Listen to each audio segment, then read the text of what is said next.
C'est parti, salut les gens, on se retrouve Lioma pour une nouvelle vidéo et aujourd'hui nous allons continuer la série de vidéos Tana sur les cours d'anatomie, toujours avec la deuxième unité de la deuxième année médecine, l'unité sur l'appareil digestif.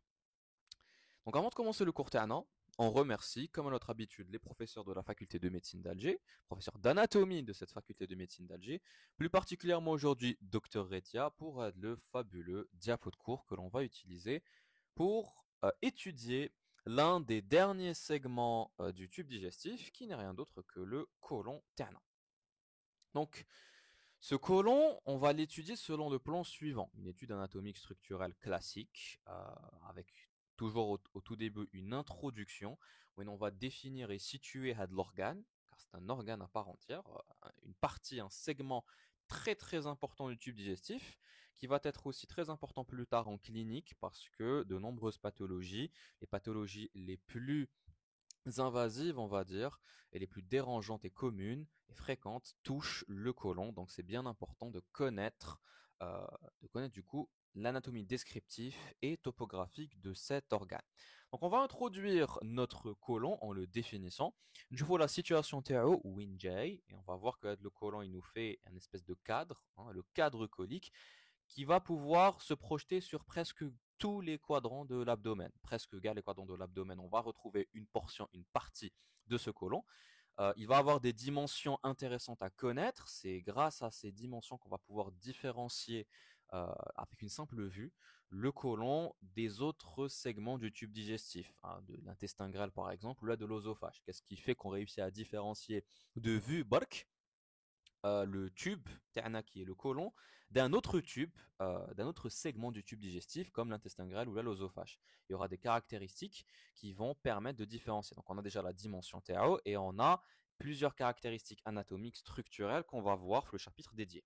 قبل ما نشوفوا les caractéristiques structurelles, on va voir le côlon vu que c'est un long tube qui va faire قريب متر ونص, 1,50 m, 1,35 m à peu près, si on prend la moyenne standard. On va du coup le diviser, ce côlon, en segments, en parties. Le nombre de segments يختلف selon le type de division, parce que tu as deux types de division. Une division anatomique, on va le voir, c'est la division qu'on va utiliser pour étudier les rapports anatomiques. Chaque portion du côlon va être en contact avec des structures différentes et va se trouver à un emplacement différent, et avoir un trajet différent. Donc c'est la première division, la division anatomique qu'on va utiliser. On a une deuxième division qui est utilisée beaucoup plus par les chirurgiens, parce qu'elle va se baser sur la vascularisation de ce côlon. C'est la division chirurgicale, parce que le côlon, il est vascularisé par deux troncs artériels, branche collatérale de l'aorte abdominale, on va le voir juste après, et du coup on peut diviser ce côlon en deux parties, à la savent justement quelle artère va vasculariser telle partie du côlon. On a d'autres les caractéristiques morphologiques, donc tu as la morphologie externe du côlon qui permettent donc de différencier le côlon de l'intestin grêle ou de l'œsophage. Ensuite, nous allons faire l'anatomie descriptive à proprement parler. Chaque portion, chaque segment, le côlon TAE, on va lui faire une description, le trajet TAO, l'origine TAO, la situation TAO. Il faut les moyens de fixité, car ce côlon, vu que il va former un cadre colique circonscrivant la cavité abdominale TAC. Ce cadre colique, bien sûr, il ne va pas y في الفيد. Il va être fixé par le biais de replis péritonéaux, que ce soit des fascias d'accolement ou là des mésos. Donc ou là des ligaments carrément pour les angles coliques. Donc on va voir quels sont ces différents replis péritonéaux qui permettent de fixer le côlon au niveau des différentes parties de ta cavité abdominale. On terminera avec l'anatomie topographique, les rapports anatomiques de ce côlon, quelles sont les structures du côlon arabe ou la ba'd, le côlon, très important à savoir sur le plan chirurgical, même d'un point de vue clinique de manière générale. Et on terminera avec la vascularisation artérielle veineuse lymphatique et l'innervation de ce côlon. Donc c'est un cours relativement long, mais on va le faire de manière simple, concise, pour qu'on puisse bien comprendre le cours. Donc, on commence avec l'introduction sur l'étude anatomique du côlon. Déjà, qu'est-ce que le côlon? Alors, il faut savoir que l'étude structurelle anatomique de l'appareil digestif, le tube digestif pour être plus exact, nous a amené à étudier plusieurs parties, des cavités et des tubes, que ce soit la cavité orale, le pharynx, l'œsophage, l'estomac, le duodénum et l'intestin grêle avec du coup le jéjuno-ilion, la partie mobile de l'intestin grêle, qui va donc constituer une, un bloc mobile, donc constitué du coup du jéjunum et de l'ilion. Ça, c'est les différents segments qui vont constituer le tube digestif. On a étudié avec ce tube des glandes qui vont être annexées, affiliées à ce tube digestif. Jusqu'à maintenant, Karina, à l'instant où je tourne du coup de la vidéo, on a parlé des glandes salivaires annexées à la cavité buccale et on a parlé du pancréas qui va, avec le duodénum, former un bloc en arrière du péritonde pariétal postérieur. Donc, c'est un bloc rétropéritonéal secondaire. Mais le foie. La vidéo du foie arrivera prochainement, Inch'Allah, et c'est aussi un organe important qui va être affilié au tube digestif pour former l'appareil digestif terne. Et ben après cet intestin grêle, après le duodénum, le jéjunum et l'iléon, on aura la partie terminale de ce tube digestif qu'on va appeler du coup le gros intestin. Ce gros intestin d'ailleurs, il est constitué topographiquement et classiquement parlant de deux régions, de deux parties. Le côlon, qui est du coup un tube annexé du coup au tube digestif, qui va s'étendre de la jonction avec l'iléon, la jonction iléocécale ou la iléocolique, jusqu'à la jonction avec la deuxième partie du gros intestin, la jonction recto-sigmoïdienne, entre le côlon sigmoïde, dernière partie du côlon, avec le rectum, le mustaqim, dernier vrai segment de l'intestin, dernier vrai segment du tube digestif, pardon, qui va donc se terminer, s'aboucher par un orifice externe qui n'est rien d'autre que l'anus. Le rôle de ce côlon et de ce gros intestin de manière générale, c'est bien sûr le transit donc du chyme intestinal qui va devenir le bol fécal. On va transformer notre bol alimentaire qui était sous forme de chyme, sous forme de bouillie liquide, en une forme solide pour pouvoir du coup les rejeter à l'extérieur sous forme de déchets. Pour que ça se fasse, on aura du coup des phénomènes de fermentation qui vont se passer à l'intérieur de ce côlon et une réabsorption de l'eau, une réabsorption hydrosodée, donc de l'eau qui est contenue dans ce chyme intestinal pour me donner du coup les étrons, hein, le bol fécal qui va être rejeté à l'extérieur sous forme solide quand tu vas aller aux toilettes. J'essaie de rester le plus clean possible dans la description TAE comme tu l'as remarqué. Donc ça, c'est notre définition. Donc tu as le côlon ternant. D'un point de vue situation, il va, qui m'a circonscrire un cadre, le cadre colique, où chaque partie va se projeter sur presque les quadrants de l'abdomen. L'abdomen, comme tu le sais, il est divisé classiquement pour l'anatomie palpatoire et pour le clinique de manière générale, pour l'examen clinique, en 9 quadrants. Situé du coup en 3 étages, délimité du coup par 4 lignes, 2 lignes verticales et 2 lignes horizontales. On peut décrire du coup la région hypogastrique Hanaya, la région ombilicale Fulwast et ici la région hypogastrique. De part et d'autre, à droite comme à gauche, on retrouve les mêmes éléments, l'hypocondre droit, l'hypocondre gauche, le flanc droit, le flanc gauche et la fosse iliaque droite et la fosse iliaque gauche. Le cadre colique terna, il va se trouver bien sûr dans la cavité abdominale et il va aller de la fosse iliaque droite jusqu'à la fosse iliaque gauche en passant donc par le flanc droit, en passant avec l'angle colique Henaya droit et qu'on appelle aussi l'angle hépatique au niveau de l'hypocondre droit. Il passera bien sûr au niveau entre la région épigastrique et périombilicale. Avec l'angle colique, il remontera au niveau donc de l'hypocondre gauche, il descendra au niveau du flanc gauche pour arriver au niveau de la fosse iliaque gauche. Donc, il va presque se projeter sur les quadrants donc de notre abdomen. D'un point de vue situation, il y a des parties plus ou moins profondes, plus ou moins superficielles, mais ça on le verra dans l'anatomie descriptive. Sur le plan des dimensions, c'est un segment du tube digestif qui est relativement long, très très long, entre 1 mètre et 1 mètre 50. De manière, si on prend du coup une seule mesure, une seule valeur standard, moyenne, on peut sortir le chiffre de 1,35 mètres. Même si certains auteurs ils relèvent que ça va aller jusqu'à 1 mètre 50. Et bien sûr, c'est variable selon les individus et selon les variations anatomiques de la longueur du côlon. Plusieurs segments qui vont avoir des longueurs différentes. On va voir ça en étudiant et en décrivant l'anatomie descriptive chacun des segments avec la longueur TAO. Mais il y a une chose qui est importante, Tenet, c'est le calibre. le diamètre de ce côlon, c'est une notion très très importante et c'est l'une des choses qui va permettre de différencier le côlon par rapport à l'intestin grêle. C'est pas pour rien qu'on l'appelle le gros intestin, c'est parce que son calibre, il est beaucoup plus gros que l'intestin grêle et il est beaucoup plus gros que par exemple l'œsophage si on veut comparer avec d'autres segments du tube digestif.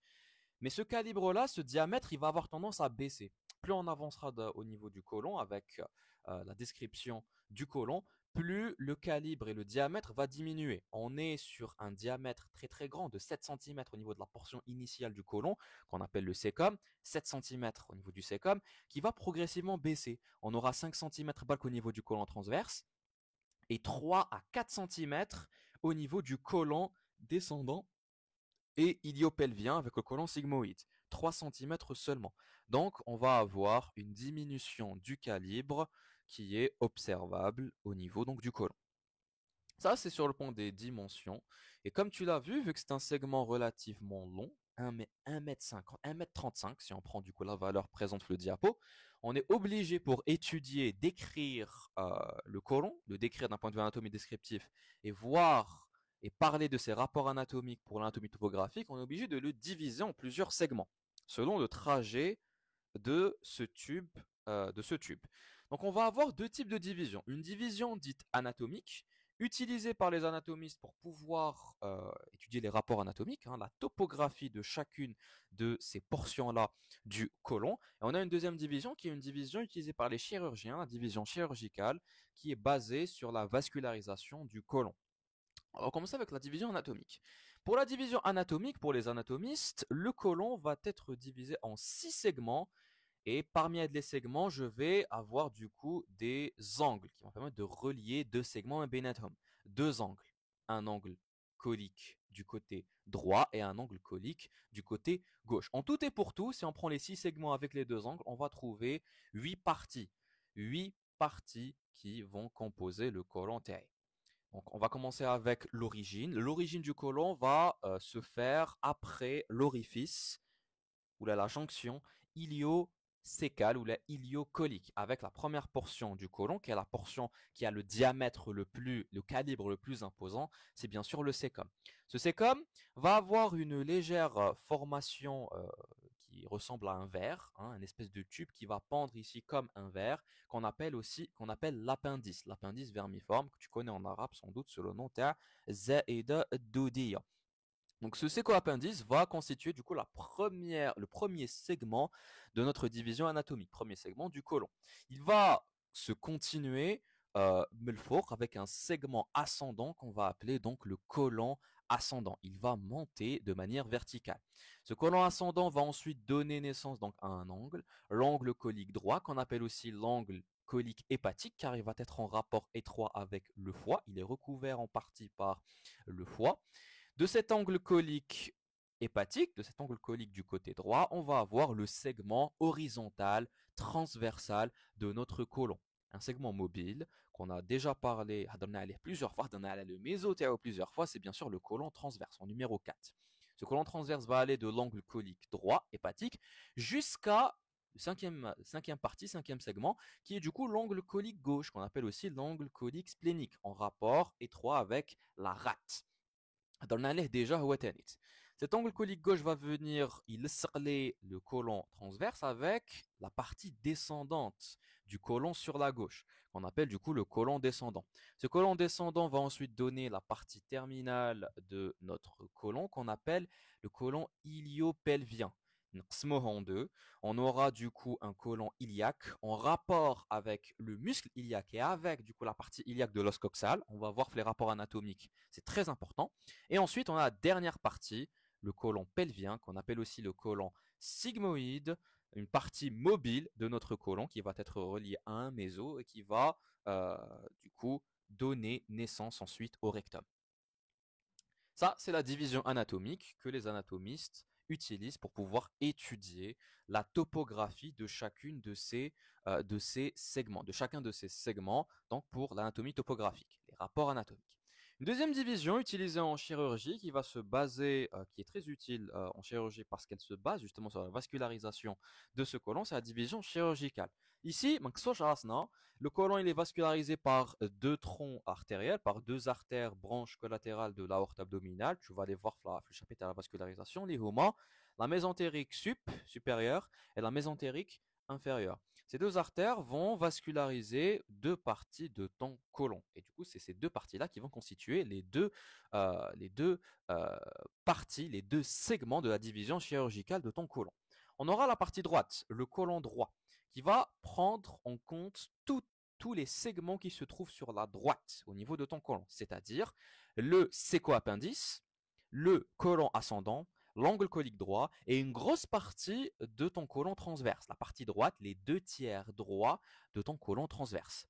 Toute cette partie-là est vascularisée par la mésentérique supérieure. En revanche, la deuxième partie, deuxième segment selon la division chirurgicale, c'est le côlon gauche, segment qui va être vascularisé par la mésentérique inférieure.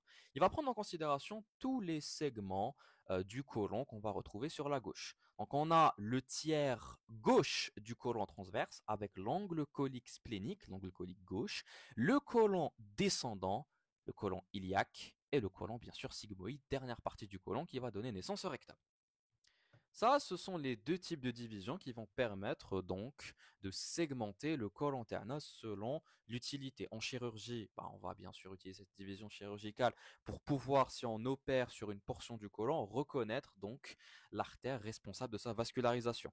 Tandis que pour l'étude descriptive complète, c'est-à-dire le côlon en anatomie descriptive, et aussi pour l'étude les rapports, parce que si on a divisé le côlon en autant de parties, c'est parce que chaque partie va avoir des rapports anatomiques différents. Ils vont se retrouver dans une topographie, dans une région topographique مختلفة, et ça, par conséquent, les structures les كونوا قدامهم ما يكونوش كيف كيف. C'est cette division anatomique donc qu'on va privilégier pour le cours d'anatomie, comme tu l'as deviné. Maintenant, avant de commencer la description à proprement parler du côlon, il faut d'abord être capable de reconnaître le côlon. Alors, on a des caractéristiques, khasa'is, morphologiques d'un point de vue externe qui permettent donc de reconnaître le côlon et de le différencier par rapport à d'autres segments du tube digestif, par rapport à l'œsophage et à l'intestin grêle par exemple. Donc, la première caractéristique que donne à Morbelet, c'est déjà le diamètre, le calibre. Le côlon a un calibre beaucoup plus grand, un diamètre beaucoup plus grand que l'intestin grêle et que l'œsophage, par exemple. Mais ça, c'était une caractéristique, entre guillemets, indirecte. Maintenant, on chauffe les vraies caractéristiques qui permettent de différencier, de caractériser le côlon. On en a trois, d'un point de vue structurel. Ils sont gabéines, faites le schéma. La première qui va te sauter aux yeux, c'est que le côlon, ce n'est pas un tube lisse. Il n'a pas un aspect tubulaire lisse. Il a un aspect bosselé.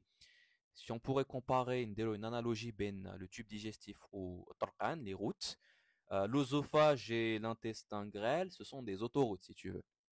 Des autoroutes qui sont bien lisses. Le côlon, lui, c'est طريقة الحومة اللي عندها بزاف الحفاري ودودانات.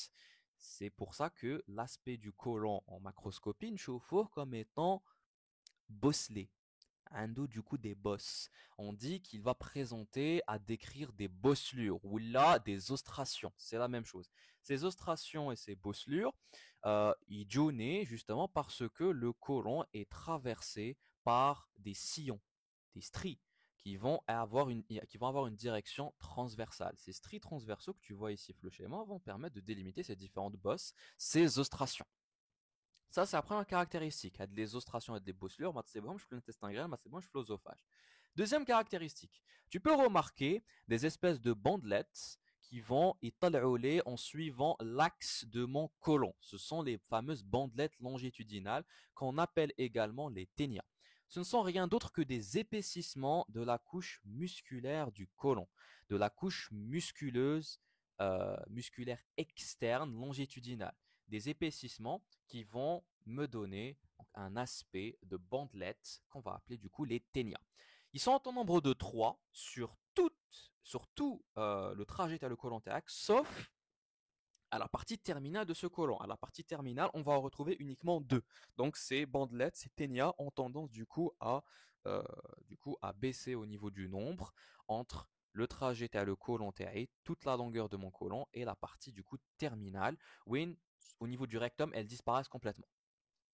En plus de ces bandelettes longitudinales, de ces ténias, on va retrouver accrochées à ces bandelettes-là, à ces ténias, des petites formations qui sont de couleur jaune parce qu'elles sont en fait constituées de gras, des formations graisseuses, qu'on va appeler les appendices omentales ou là les appendices épiploïques. Ces appendices épiploïques ou là omentales, ce sont des petites formations graisseuses qui vont se retrouver qui vont du coup s'implanter tout au long des bandelettes longitudinales de mes ténias sur tout le trajet de mon côlon.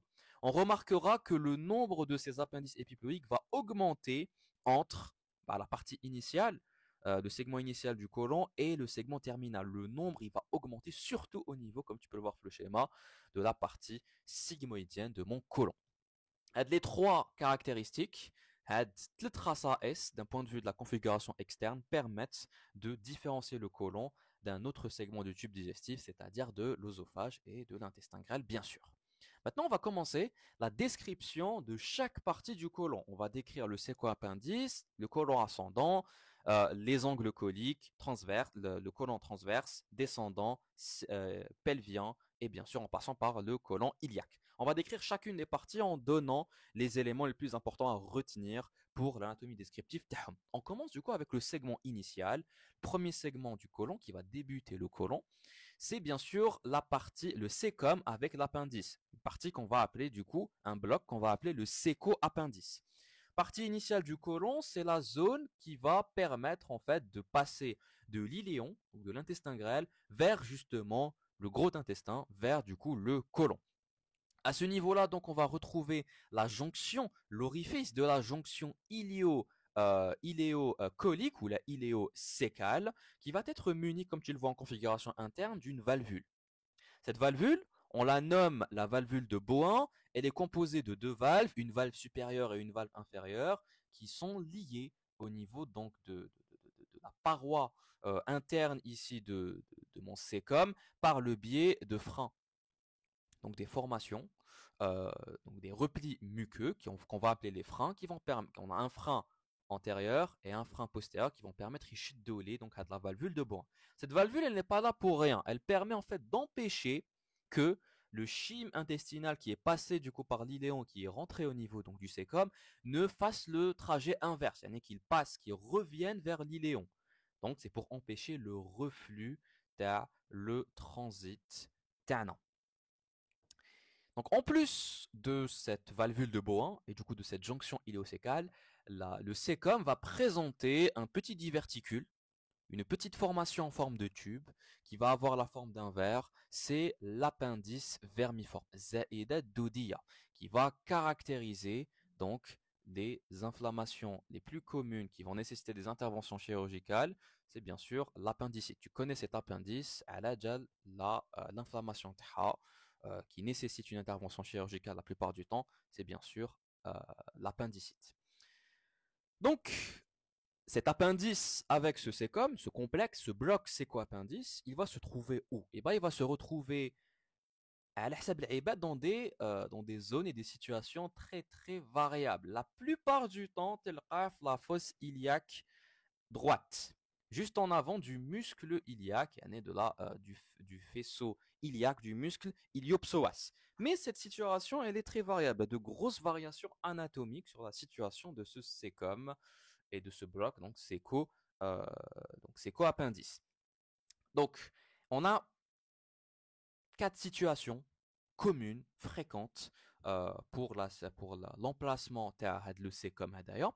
La situation et la position typique, la plus commune, la plus fréquente, c'est bien sûr celle au niveau donc de la fosse iliaque droite, la plus commune. On a chez les enfants une situation sous-hépatique. On va retrouver du coup ce sécom en position très haute, presque sous le foie. Chez les vieillards, on trouve une autre position assez fréquente, c'est la position pelvienne, une position donc beaucoup plus basse que la fosse iliaque droite. Et on a une autre encore beaucoup plus rare, c'est la position ectopique au niveau non plus à droite mais à gauche. À gauche, au niveau de la fosse iliaque gauche, à hauteur même de l'ombilic. Ces variations anatomiques sur la situation du sécom interviennent suite donc à des problèmes ou du moins euh, à des différences, le développement embryologique et la rotation donc de la lance du tube digestif primitif. Ça peut me donner du coup des situations variables pour notre séquoappendice. Si on parle un petit peu plus de l'appendice vermiforme, on va dire du coup c'est bien sûr un diverticule sous forme de tube cylindrique qui est en réalité une formation lymphoïde. Formation lymphoïde, donc un petit tube qui a une forme de verre, forme de douda, hein, littéralement, et va faire entre 7 et 10 centimètres de long et environ un calibre de 4 à 8 millimètres. Et le calibre est assez important parce que si tu as un calibre beaucoup plus gros que 8 millimètres, là, il faut faire attention parce que si c'est beaucoup plus gros que 8 millimètres et que ça gonfle, ça peut donc signifier qu'une inflammation au niveau de cet appendice, une appendicite, et ça peut nécessiter une intervention chirurgicale, une appendicectomie. Donc, cet appendice est une formation lymphoïde qui va communiquer bien sûr avec le sécom, sachant que la racine de cet appendice nous vient de la réunion, il y a un repère anatomique assez important, la réunion des trois ténias du sécom nous donne l'orifice, nous donne l'emplacement de l'orifice qui permet de faire communiquer l'appendice avec le sécom. Donc la réunion de ces trois ténias, il faut savoir que le sécom avec le côlon ascendant a possédé trois ténias, un ténia une bandette longitudinale antérieure, qu'on voit ici fait le schéma, et deux autres ténias postérieures. Les trois vont prendre naissance et diverger à partir du coup de l'orifice et la jonction de l'appendice vermiforme ternin. Elle communique bien sûr avec, par le biais du coup d'un orifice au niveau donc du sécom, qui est du coup mené d'une valvule de forme semi-lunaire qu'on va appeler la valvule de Gerlach. Et cet appendice, elle est fixée, du moins, à l'intestin grêle et donc au mésentère par le biais d'un repli péritonéal. Cet appendice, elle est péritonisée. Ce repli péritonéal va jouer le rôle d'un porte-vaisseau. C'est un véritable méso qu'on appelle le méso-appendice. Il va laisser passer du coup les vaisseaux nécessaires à la vascularisation de cet appendice. Pour sa position, on peut du coup projeter l'appendice selon deux repères anatomiques très importants. Deux lignes virtuelles qui peuvent être du coup tracées par le chirurgien. La première ligne, premier repère anatomique, c'est la ligne de McBurney. Cette ligne de McBurney est une ligne que le chirurgien peut tracer entre le nombril, donc l'ombilic, la région de l'ombilic, avec l'épine iliaque antéro-supérieure. Bien sûr, du côté droit.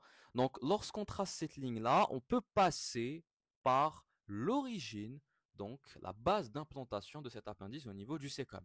Deuxième repère anatomique qui permet donc cette fois-ci de projeter la, le bout de cet appendice vermiforme, c'est la ligne de Lance. Cette ligne-là, elle va aller entre les deux épines iliaques antéro-supérieures. Deux épines iliaques antéro-supérieures de l'os coxal qui sont bien sûr palpables. Donc la jonction entre le tiers externe et le tiers moyen de cette ligne-là va permettre de nous donner l'emplacement approximatif bien sûr du bout de cet appendice vermiforme. Avec ces deux lignes-là, on peut approximativement savoir où Injaya a de l'appendice vermiforme selon la position typique de la fosse iliaque droite. Pourquoi est-ce que je dis position typique? Tout simplement parce que qui le sait comme notre appendice vermiforme aura des positions variables. C'est sujet à de grosses variations anatomiques. Quelles sont les principales variations que l'appendice peut nous donner? La position la plus fréquente, c'est la position médiale descendante. C'est celle qu'on voit à Mendoka, avec un trajet oblique en dedans de notre appendice. Sa position numéro 1. Numéro 1. Deuxième position, elle peut être toujours médiale, aller du coup du côté médial par rapport au sécom, mais au lieu d'être descendante, là, c'est la position médiale ascendante. Cette position médiale ascendante, on l'appelle aussi la position mésocéliaque. C'est une position donc qu'on peut voir ici en numéro 2. Faites le schéma. Troisième position, position présécale ascendante. Cette fois-ci, elle ne se trouve plus du coup sur le côté médial du sécom, mais plutôt en avant du sécom, donc sur la face antérieure. On a la même chose sur la face postérieure, c'est la position rétrosécale en numéro 4, où l'appendice derrière le sécom, c'est une position difficile pour les chirurgiens, c'est une position assez difficile, voilà, parce que c'est compliqué d'aborder l'appendice si du coup, عندك le sécom اللي هيغلفها. Autre position, position sous-sécale, où l'appendice vermiforme تاعنا va aller vers le fond, hein, sous le fond du côté le sécom تاعك, elle va aller vers la région pelvienne. Et on a une sixième variation, la latéro-sécale, où l'appendice n'est plus en position médiale, mais elle va aller de l'autre côté en position externe, donc tabler la paroi latérale de la paroi latérale abdominale.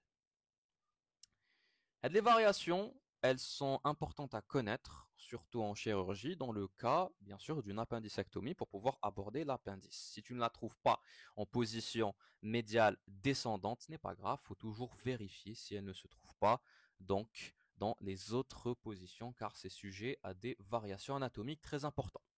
Si on continue avec la description du côlon ternant, pour le côlon ascendant, c'est le segment du côlon qui va yitla. Il aura une direction, une trajectoire ascendante et verticale, bien sûr, qui va aller donc de la jonction iliocécale jusqu'à l'angle colique droit, l'angle du coup hépatique. Une longueur qui va avoisiner les alentours des 12 cm. Ici, on te dit entre 8 et 15 cm. C'est une portion du côlon qui est profondément située. Elle est profonde, accolée à la paroi pariétale postérieure par le biais d'un fascia, on va le voir juste après, et elle se trouve la fosse lombaire, donc au niveau du flanc droit, et elle est en arrière du péritoine pariétal postérieur. Certains auteurs peuvent la considérer donc comme étant, avec le côlon descendant, un organe rétropéritonéal secondairement, du fait est que le fascia va permettre de les accoler euh, à la paroi du coup pariétal postérieur, ou qu'on fait en avant par du PPP, du péritoine pariétal postérieur. L'angle colique droit est l'angle qui va permettre d'unir deux segments, le segment transversal horizontal, le côlon transverse, et le segment final qui est le côlon ascendant. Cet angle-là, il se projette en regard du 10e espace intercostal du côté droit, et comme tu le vois, il relève par le foie. Il va avoir un rapport antérieur très important avec le foie. C'est pour ça qu'on l'appelle Tennit l'angle colique hépatique, car il va avoir un rapport très important avec le foie. Segment suivant, on a le côlon transverse qui va avoir une direction horizontale. Une direction horizontale, transversale, légèrement raïh vers le fond. On va voir Wa'alash. Il va légèrement avoir une direction oblique vers le haut.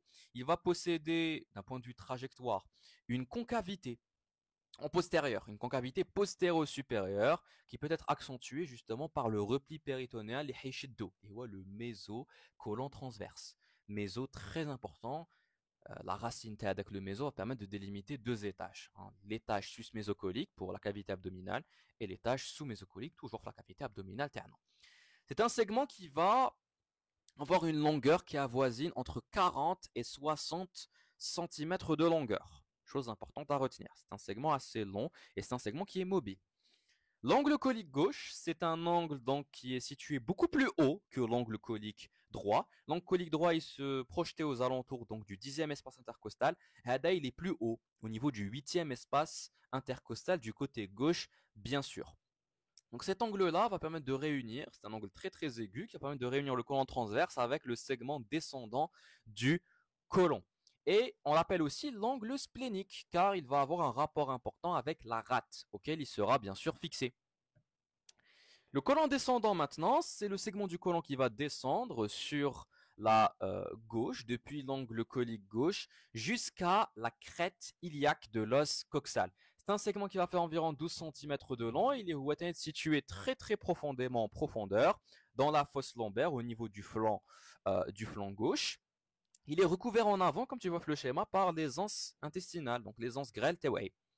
Lui aussi, il est accolé à la paroi postérieure par le biais d'un fascia, le fascia de Toll, du côté gauche. Et certains auteurs peuvent le considérer comme ayant une position rétropéritonéale secondaire du fait de l'accollement, donc du péritoine qui va venir refléter la partie du côlon avec la paroi postérieure, paroi pariétale postérieure. Le côlon iliaque, segment suivant donc de notre côlon descendant, c'est du coup le segment qui va être en rapport essentiellement avec le muscle iliaque et surtout avec l'os coxal, la partie iliaque du coup de notre os coxal. Il va commencer à partir de la crête iliaque, ici, une crête bien sûr qui est sous-cutanée, qui est palpable en soi. Tu peux la palper avec les épines théoïques, les épines iliaques, antéro, euh, antéro-supérieures. Donc donc ce segment-là du côlon, il va aller du coup de cette crête iliaque jusqu'à la ligne innominée, ou du moins qu'on appelle aujourd'hui la ligne arquée du détroit supérieur de l'os coxal. On peut aussi dire, certains auteurs vont te dire, ce côlon iliaque, il va aller de la crête iliaque jusqu'au bord médial du muscle psoas. Ce n'est pas faux. On a juste donné ici la description terminale, on a donné un repère osseux. Certains auteurs donnent un repère musculaire avec le bord médial du muscle psoas. Il va faire lui aussi ce côlon iliaque aux alentours des 12 cm de long. Ensuite, on a le côlon pelvien. Donc côlon sigmoïde, partie donc finale, segment terminal de notre côlon, qui va ensuite donner naissance au rectum, segment terminal donc du tube digestif.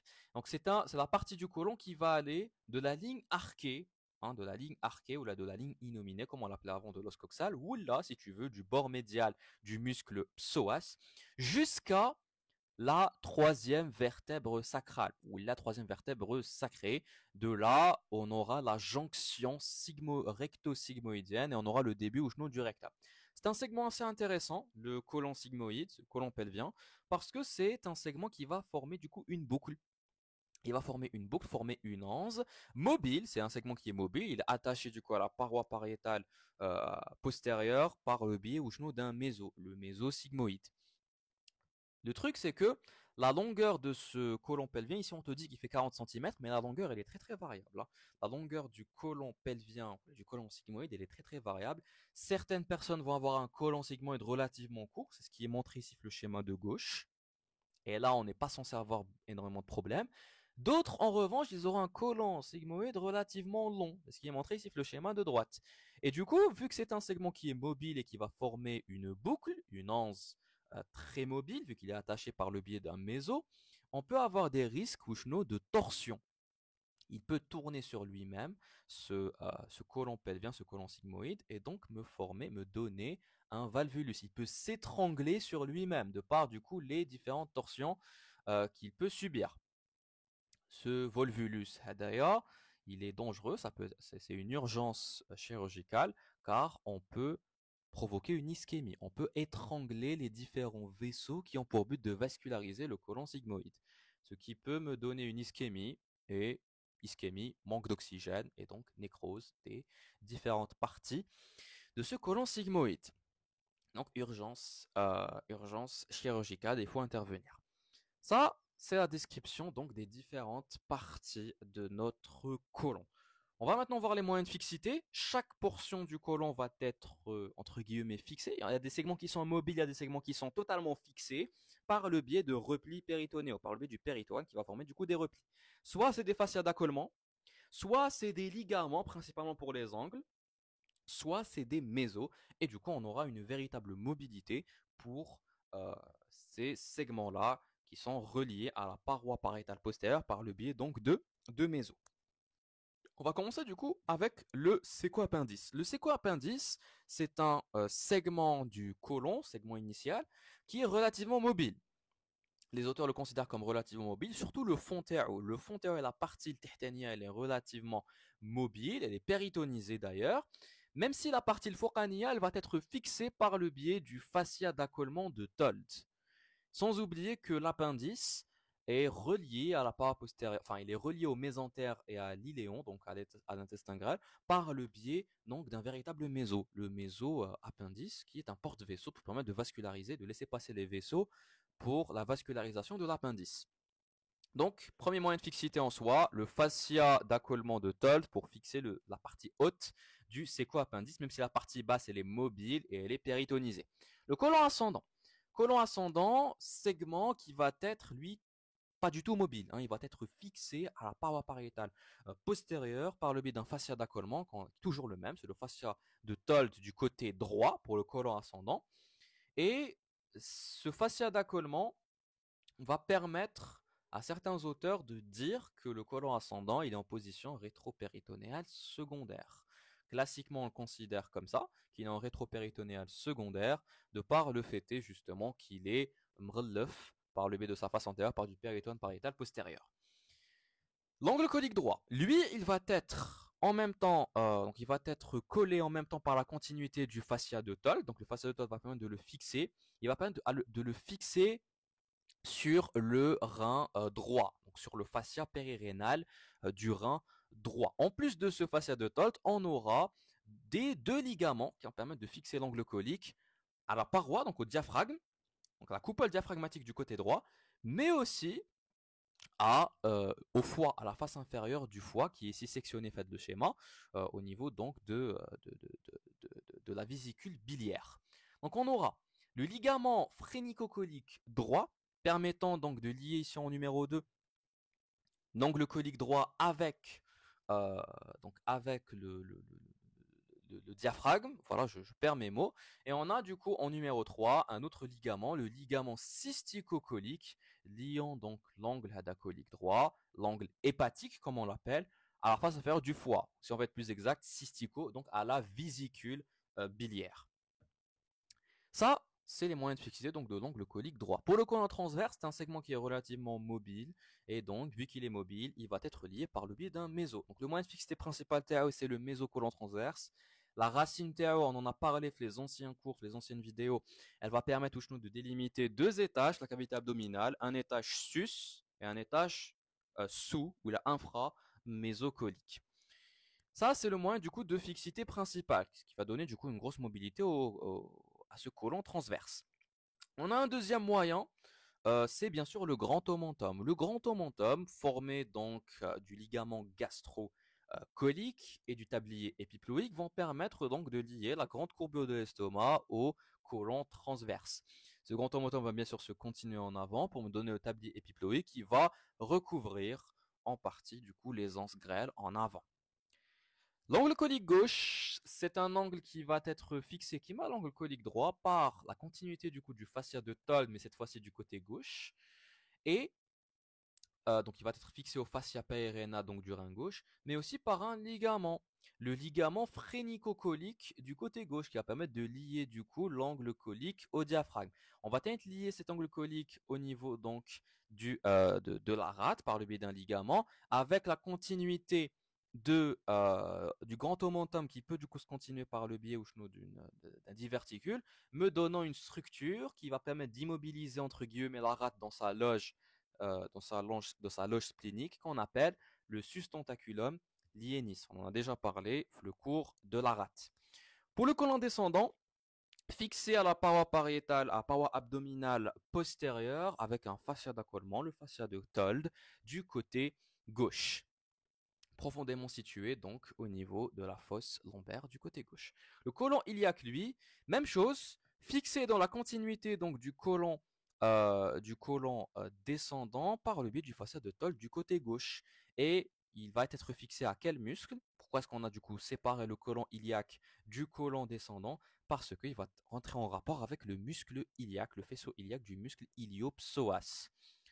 Muscle qui va avoir un rapport très important et une attache au niveau donc de l'os coxal. Tu feras attention, faites le schéma d'ailleurs, c'est un schéma qui est techniquement faux. Faites le schéma d'ailleurs. Pourquoi? Parce que le côlon n'est pas censé avoir un aspect tubulaire lisse.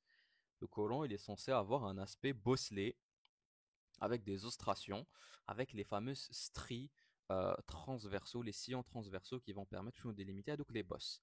Une absence d'ostration et une absence de bosselure, c'est une condition qui n'est pas normale, c'est une condition qui est pathologique. Le côlon sigmoïde, dernière partie de ton côlon, le côlon du coup pelvien ou les sigmoïdes, portion qui est mobile, qui va être fixée par le biais d'un méso, le mésosigmoïde. Ce mésosigmoïde est assez intéressant, ouais, parce qu'il va former une espèce de forme de V. Il est constitué de deux racines. Une racine du côté médial qui a une direction assez verticale, c'est la racine principale pour l'insertion de ce mésosigmoïde, pardon, et une racine latérale qui va avoir une direction assez oblique et qui est une racine accessoire pour l'insertion donc de ce mésosigmoïde. On passe maintenant à l'anatomie topographique, au rapport anatomique donc de notre côlon. On va voir du coup les rapports pour chaque portion de la division anatomique. On commence avec le séco-appendice. Le séco-appendice, portion du côlon qui va, qui va constituer le segment initial de notre côlon, du côté bien sûr, du côté droit. On aura des rapports qui vont se diviser en quatre. Des rapports antérieurs, des rapports postérieurs, des rapports latéraux et des rapports médiaux ou la médiale. Donc, pour étudier les rapports, on va utiliser bien sûr des schémas. Ici, on a une coupe frontale qui permet de nous montrer les rapports, presque égales les rapports. Et ici, on a une coupe sagittale qui nous montre donc bien sûr le foie, le rein. Ici, donc c'est une portion donc de ton côlon ascendant avec le tehta. On imagine le séco-appendice. Ici, on a une portion donc de l'os coxal avec les différents muscles iliaques et ici carré des longs. Donc, pour aider les rapports, on a les rapports en dedans et en dehors, les rapports médiaux et latéraux qui sont très faciles à retenir. En dedans, yani en médial, on aura les anses iléales, donc l'intestin grêle avec l'iléon. En dehors, ce sera la paroi abdominale latérale qui est sectionnée ici sur cette vue sur cette coupe sagittale. Maintenant, les rapports qui vont nous intéresser, c'est le rapport antérieur et le rapport en arrière. En antérieur, on va avoir la paroi abdominale antérieure, constituée au de plusieurs couches. Première des choses, ce séco-appendice, il est péritonisé, donc il relève du coup par du péritoine viscéral. Et ensuite, qu'est-ce qu'on va avoir juste après? Du péritoine pariétal antérieur. Ce péritoine pariétal antérieur, première couche, donc pour la paroi abdominale antérieure, on avance, on va retrouver un fascia, une aponévrose, il relève un muscle profond de mon abdomen, c'est le fascia du muscle transverse, qu'on appelle le fascia transversalis. Si on continue d'avancer, on va trouver les muscles larges de la paroi abdominale antérieure, les muscles larges de l'abdomen. On va retrouver du coup le muscle transverse, puis les muscles obliques, obliques internes et obliques externes, des muscles qui vont être étudiés pour le cours sur la paroi abdominale. On avance, on aura une autre aponévrose, le fascia superficialis, donc une aponévrose, de manière superficielle ces différents muscles. Ensuite, on aura le tissu sous-cutané, avec ensuite le tissu cutané avec la peau. Tous ces éléments-là vont constituer la paroi abdominale antérieure qui va constituer le rapport antérieur principal de notre séco-appendice. En arrière, qu'est-ce qu'on va avoir? La fosse iliaque droite avec le contenu TH. Donc on va avoir, vu que le séco-appendice il est péritonisé, en arrière on va retrouver le péritoine pariétal postérieur. Alors ce péritoine pariétal postérieur, du coup, la paroi abdominale postérieure séparant de l'espace rétro-péritonéal. Ensuite, qu'est-ce qu'on va retrouver? Mort le péritoine pariétal postérieur, on va retrouver le fascia, le muscle iliaque. Donc on aura le fascia iliaca, fascia du muscle iliaque, qui peut contenir du coup un nerf qui est le nerf cutané latéral de la cuisse, étudié l'année dernière pour l'innervation du membre inférieur, si je me rappelle bien. Ensuite, qu'est-ce qu'on va avoir? Tête le fascia, on aura un tissu graisseux, juste tête le fascia, sous-facial, on va retrouver un autre nerf, le nerf fémoral.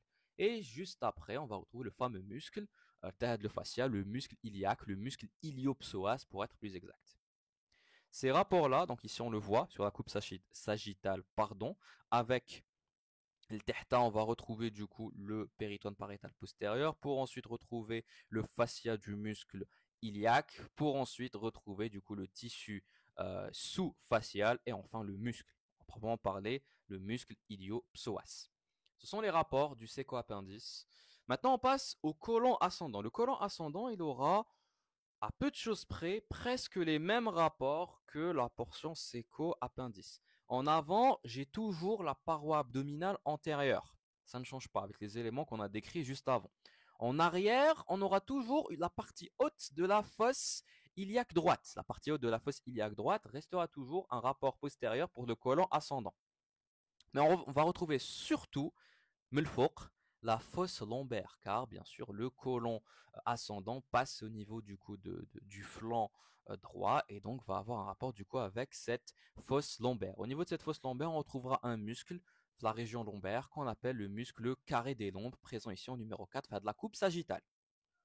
En dehors, en latéral, on aura toujours la paroi abdominale latérale, ça ne change pas, La seule chose qui va changer, c'est qu'on va délimiter entre le côlon et la paroi abdominale latérale par le biais justement de la réflexion du péritoine, une gouttière.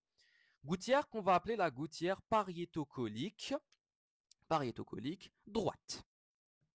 Et en dedans, on va retrouver les anses grêles, mais si on veut détailler un peu plus au niveau des anses grêles, on détaillera surtout l'un des rapports importants, c'est avec le duodénum, le bloc duodénopancréatique en sous-mésocolique. La partie sous-mésocolique du bloc duodénopancréatique aura un rapport médial avec le côlon ascendant. On rajoutera en plus de ça les vaisseaux gonadiques et l'urtère du côté droit. Donc les vaisseaux gonadiques qui vont changer selon le sexe de l'individu. On parle de vaisseaux ovariques chez la femme et de vaisseaux spermatiques chez l'homme. On aura bien sûr l'urtère droit qui descend ici donc du rein du côté droit pour aller jusqu'à la vessie. Rapport médial important pour le côlon ascendant.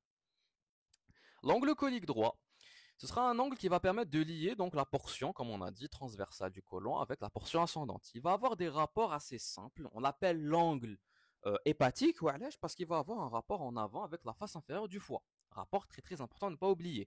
Et comme tu le vois au niveau du schéma, en arrière, ce sera avec le rein droit. En dehors, ce sera avec le diaphragme. Et en dedans, on aura la portion descendante de notre duodénum, le D2. Hein, le deuxième duodénum, la deuxième portion du duodénum, au numéro 4 ici. Redemande les rapports les plus importants pour l'angle colique du côté droit. Le côlon transverse maintenant, il aura des rapports très intéressants. Déjà, pour l'étudiant, on va faire du coup une coupe frontale ici, où est-ce qu'on a ouvert et enlevé la paroi abdominale antérieure. Et on va utiliser cette coupe sagittale qui permet de mettre en lumière en fait les différents rapports. Et là en fait le côlon transverse. On trouve ici le foie avec la vésicule biliaire sur la face inférieure. On trouve la veine cave inférieure en rétropéritonéale. On trouve le tronc porte, pardon, la veine porte, et on trouve ce fameux bloc duodénopancréatique. Là, c'est le duodénum avec le cadre duodénal en forme de C, en forme de U si tu veux, et la tête du pancréas qui va rentrer dans ce cadre. Donc ce fameux côlon transverse, il va rentrer avec quoi? Et bien, il va rentrer avec des éléments que je viens de citer. Donc il va rentrer en rapport en, euh, en haut avec la face inférieure du foie et avec l'estomac, la grande courbure de l'estomac. Ce sont ces rapports supérieurs les plus importants. Et en avant, le rapport antérieur le plus important, ce sera bien sûr le grand omentum qui vient de la grande courbure de l'estomac. Il dit du coup le côlon transverse et il va se continuer par le biais du tablier épiploïque puis les anses grêles. Ce grand omentum, il va séparer donc le côlon transverse de la paroi abdominale antérieure, en superficielle bien sûr. En arrière de ce côlon transverse, qu'est-ce qu'on trouve? On trouve au numéro 4, bien sûr, le bloc duodénopancréatique, avec, si on veut être plus précis, les segments D2, D3, D4 du duodénum avec la tête du pancréas. Et en bas, bien sûr, le côlon transverse aura un rapport avec l'intestin grêle, avec du coup la partie mobile de l'intestin grêle, le bloc jéjuno-iléon. L'angle colique gauche, il aura des rapports avec les éléments de l'étage sus-mésocolique, avec, bien sûr, l'estomac qui a été ici enlevé sur le schéma, la grande courbure de l'estomac, en avant, bien sûr, en superficiel. En arrière, ce sera le rein du côté gauche et la queue du pancréas. Et Mulfort, ce sera principalement la rate.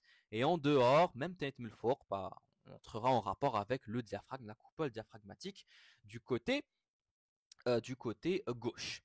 Pour le côlon descendant, il aura à peu de choses près des rapports similaires que le côlon ascendant. C'est-à-dire que en arrière, il va rentrer en rapport du coup avec la fosse lombaire gauche, mais chez la fosse lombaire droite qui met le côlon ascendant.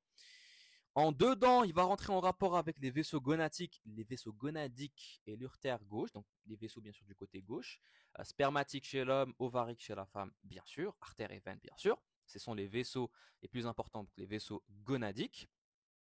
La différence, en dehors ténète, il va entrer en rapport avec la paroi abdominale latérale et le repli, la réflexion du péritoine va me donner kiff une gouttière, la gouttière pariétocolique, mais ça fait du côté gauche. Donc les rapports sont presque gars kiff. La seule différence, c'est les rapports antérieurs. Le rapport antérieur du côlon descendant, il se fera avec les anses intestinales.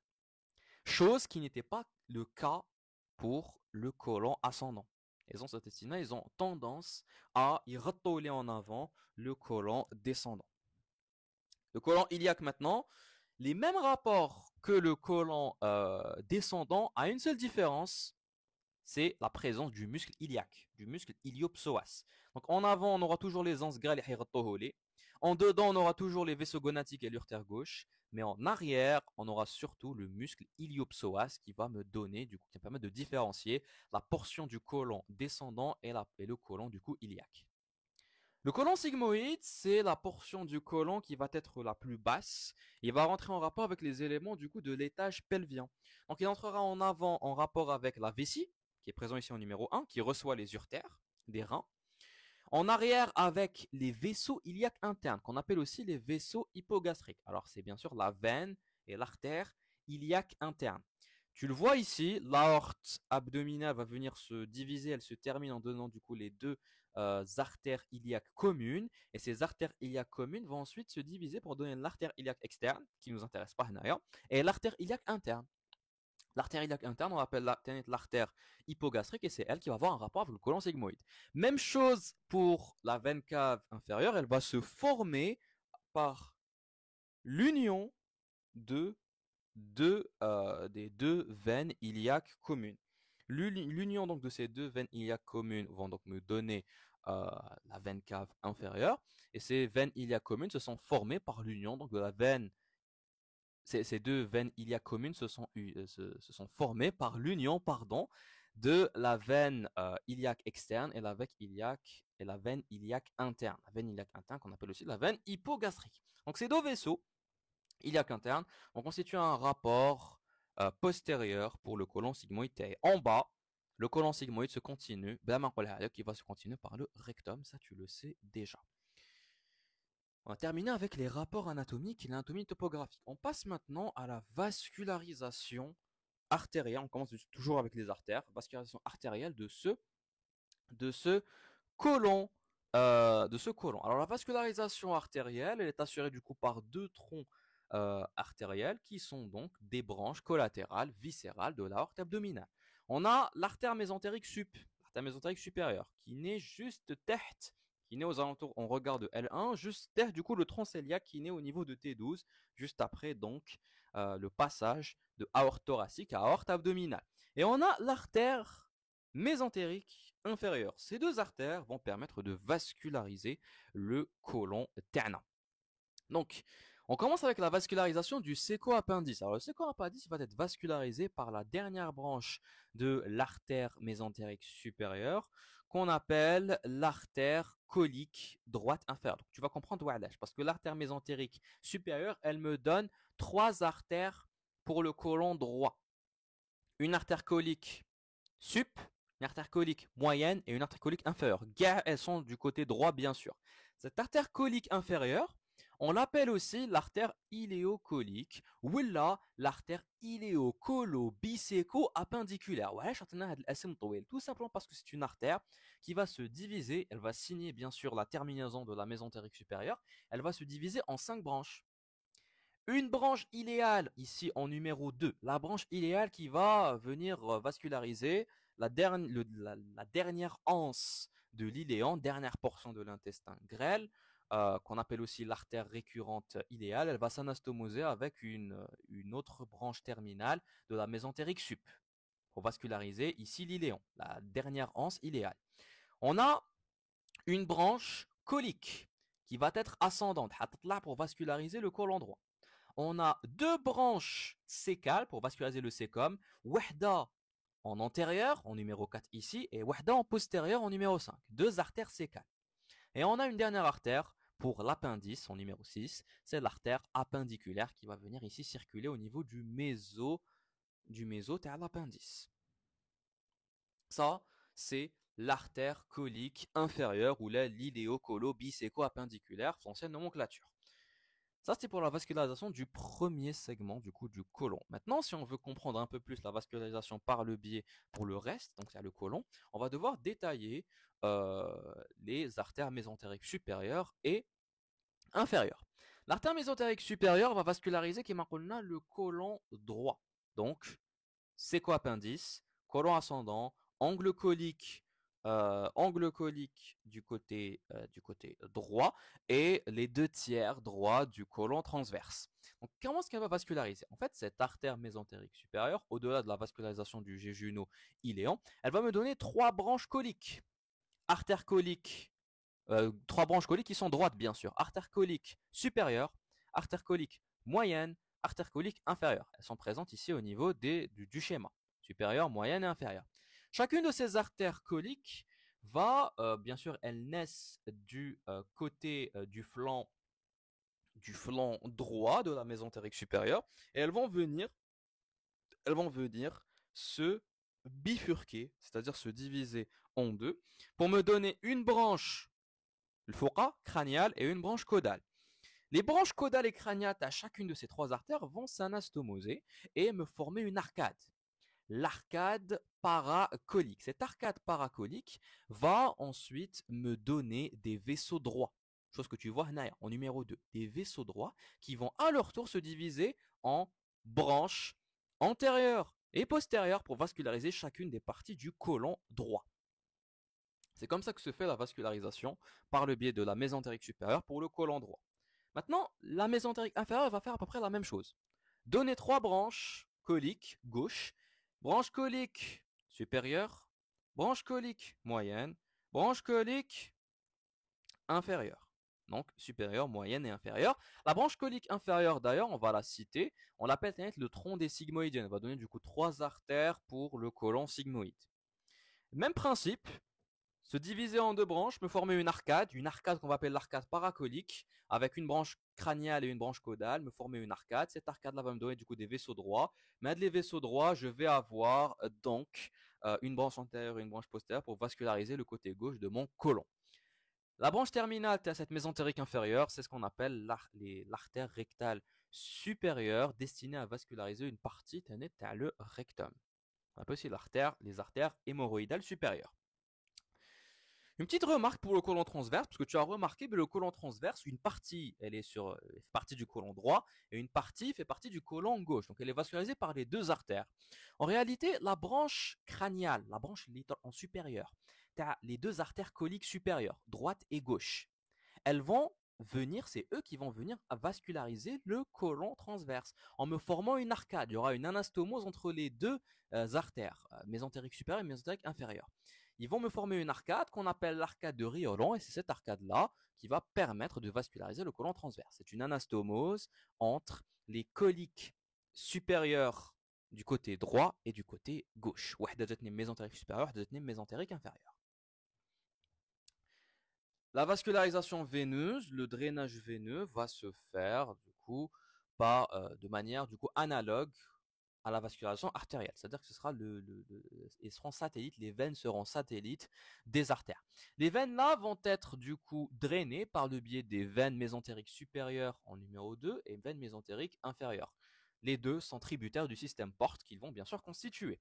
La veine mésentérique supérieure naît à la jonction iléosécale et va du coup cheminer au niveau du mésentère, dont le mésentère à droite de l'artère mésentérique supérieure, bien sûr. Elle va remonter en arrière du pancréas, qu'elle va se terminer pour former le tronc porte. La veine mésentérique inférieure, elle va naître par la réunion donc des veines rectales supérieures, donc les veines hémorroïdales supérieures qui viennent vasculariser la partie postérieure du rectum pour venir kif kif là en arrière ensuite du pancréas, en arrière ici du 4e duodénum et de la jonction duodéno-jéjunale, en arrière ensuite du pancréas, s'unir à la veine splénique, former le tronc splénomésaraïque et ensuite me donner le tronc porte en s'unissant à la veine mésentérique supérieure. Le drainage lymphatique, quant à lui, pour le côlon, il va commencer déjà à l'étage sous-muqueux, donc à la couche sous-muqueuse de la structure de mon côlon. Donc à ce niveau-là, on aura des lymphonoeux épicoliques qui vont permettre de drainer cette lymphe à partir donc du réseau sous-muqueux, qui vont ensuite, donc c'est Adoum les lymphonoeux épicoliques à la surface, ils vont se drainer, envoyer la lymphe au niveau des lymphonoeux paracoliques de part et d'autre du côlon, au niveau ici de la face médiale interne de mon côlon, du côlon terré, pour ensuite que les lymphonoeux paracoliques vont se drainer dans des lymphonoeux intermédiaires, donc ici au niveau des arcades, c'est-à-dire tu as la vascularisation artérielle, donc tu as les artères, se drainer ensuite dans les lymphonodes principaux, puis dans les lymphonodes centraux au niveau donc de l'étage, mais au niveau ici de l'artère mésentérique supérieure pour que l'objectif ne batte la lymphe au niveau de la citerne de Schill, du conduit thoracique et que ça revienne dans la circulation veineuse. L'innervation du côlon, les différents segments du côlon vont être vascularisés par une extension du plexus solaire, le plexus intermésentérique. Donc, par le biais de ce plexus, qui va recevoir bien sûr un contingent sympathique et parasympathique, on aura donc des fibres nerveuses qui vont suivre le trajet donc des artères coliques supérieures, moyennes et inférieures du côté gauche comme du côté droit, qui vont vasculariser notre côlon. Voilà pour aide le cours sur le côlon. J'espère que vous avez compris que فهمتوا مليح هاد le cours sur le côlon. On se retrouve une prochaine fois, Inch'Allah, pour une prochaine vidéo. Portez-vous bien, prêts à la khair. Wassalamu alaikum wa rahmatullah.